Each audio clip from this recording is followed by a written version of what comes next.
Venomous snakes make their victims suffer in two terrifying ways.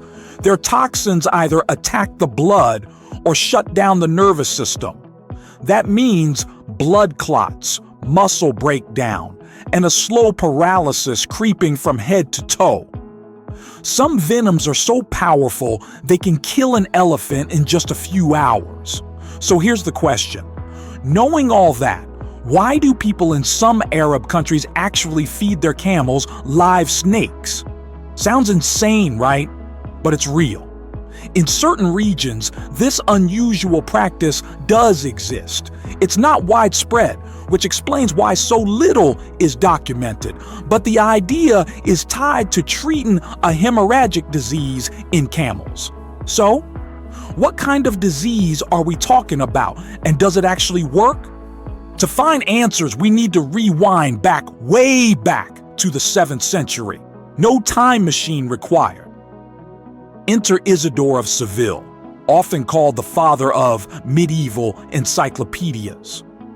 In his massive 20-volume work, Etymologiae, he tried to catalog everything known about the world. Most of it is outdated now, sure, but one detail stands out. He wrote that when deer were weak or sick, they would literally pull snakes out of their burrows using their breath and then eat them to heal.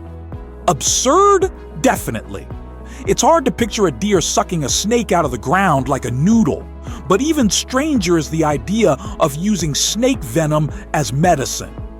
Usually, venom is the problem, not the cure. Still, in folk medicine, people have always experimented with risky remedies, and in this case, science says they might have been onto something.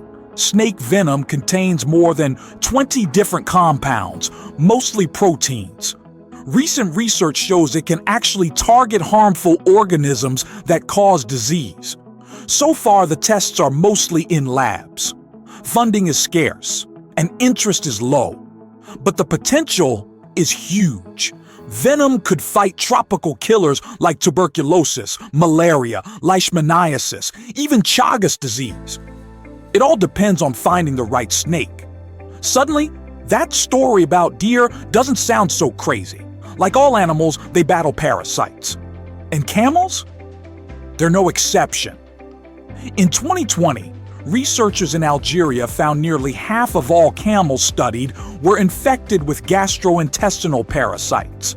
That included parasitic worms helminths in about 23%, plus protozoan parasites, a serious problem for livestock.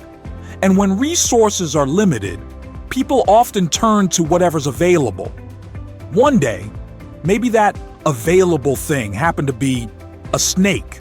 Logical in theory, risky in practice, because the chance of dying from venom is still way higher than dying from parasites. But camels are built different. Their bodies are fine-tuned for survival in brutal environments. Those tough lips and strange mouths let them chew through thorns, and their immune systems are even tougher. Compared to horses or sheep, camels build stronger antibodies to resist venom. They had no choice but to evolve that way, adapt or die. And they adapted.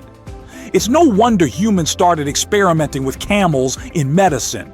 That's basically how antivenoms are made. Inject small doses of venom into an animal, then harvest the antibodies. Simple in theory. But is it really necessary to use camels? There hasn't been much modern research to back it up, and humans have been producing effective antivenoms for over 120 years already. Without them, countless snakebite victims wouldn't survive. Even today, snakebites kill about 138,000 people each year and leave many more with lifelong injuries. Imagine a world without anti-venom. The real issue? Access. Depending on the snake, a patient may need anywhere from 1 to 20 vials of treatment, and the cost is brutal. In sub-Saharan Africa, a vial ranges from $18 to $200. In the US, up to $17,000 for just one. Even where the price looks low, it can equal a family's entire yearly income, and you might need 5 doses. To make matters worse, many antivenoms must be kept frozen. That's fine in modern hospitals. But in rural Africa, where electricity is unreliable, it makes storage nearly impossible. That drives costs up even higher, leaving the medicine out of reach in the very places it's needed most. Here's where camels come back in. Camel-derived antivenom could survive extreme heat without refrigeration. Camels are desert experts, and they're so resistant to venom that they can casually snack on snakes, no lab required. It's not even unique to camels. There are plenty of reports from India of camels eagerly eating snakes when given the chance. Other hoofed animals like cows and do it too. We think of them as herbivores, but apparently, if a snake is available, they won't always say no. Yes, you heard that right. Cows eat snakes. I was shocked too. But when cows lack key nutrients like phosphorus, they sometimes eat snakes as a supplement, a kind of natural vitamin shot. So in a way, animals create their own medicine.